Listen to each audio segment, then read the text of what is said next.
Whitney Houston, qui forme un super duo avec Kevin Costner dans Bodyguard, film diffusé sur TMC ce jeudi 7 septembre 2023, a été retrouvée morte dans son bain à l'âge de 48 ans.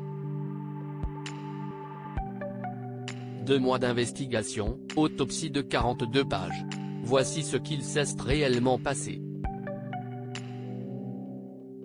Bodyguard, film culte diffusé sur TMC ce jeudi 7 septembre à 21h25, raconte l'histoire de Frank Farmer, un homme qui appartient à l'élite des gardes du corps américain et accepte de protéger Rachel Marron, une star de la chanson qui a reçu des menaces de mort.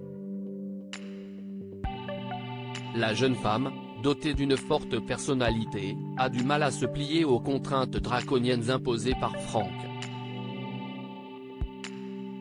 Mais la pression de son mystérieux persécuteur se fait de plus en plus forte et Rachel est peu à peu séduite par l'habileté de son protecteur.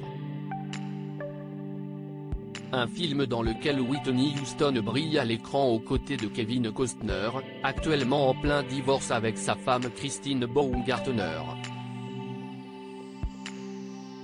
L'occasion de s'intéresser à la chanteuse, et plus précisément aux détails concernant sa mort survenue le 11 février 2012. Pour rappel, celle qui a chamboulé, ébloui et marqué à jamais l'industrie musicale avec des titres cultes comme I Will Always Love You, I Wanna Dance With Somebody ou I Have Nothing, avait été retrouvée morte dans la baignoire d'un hôtel de luxe à Beverly Hills. Dans la foulée, la police de Beverly Hills ouvrait une enquête afin de déterminer les causes exactes de sa mort.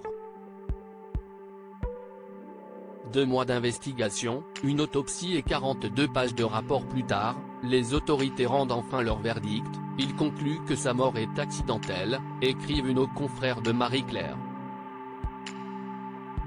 Avant de citer les propos de Mark Rosen, porte-parole de la police de Beverly Hills, sur la base de nos indices, de notre enquête, et du rapport de l'Institut médico-légal, nous avons conclu qu'il ne s'agissait pas d'une affaire criminelle. Plombé par ses addictions. Fin du suspense. Whitney Houston est donc officiellement décédée d'une noyade accidentelle. Sa consommation de médicaments et de drogues entrerait en jeu dans sa mort mais n'est pas la cause exacte. Pour rappel, la star n'a cessé de lutter contre ses addictions à la drogue et à l'alcool au cours de sa vie.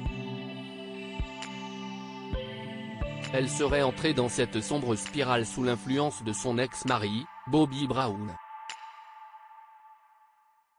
Enfin, pour revenir et conclure sur sa mort, celle-ci était une onde de choc planétaire. Whitney Houston était notamment attendue le lendemain du drame pour monter sur la scène des Grammy Awards. À l'annonce de son décès, toute la cérémonie avait été réorganisée en urgence pour faire honneur à cette légende de la chanson. Elle avait également reçu une pluie d'hommages dans le monde entier.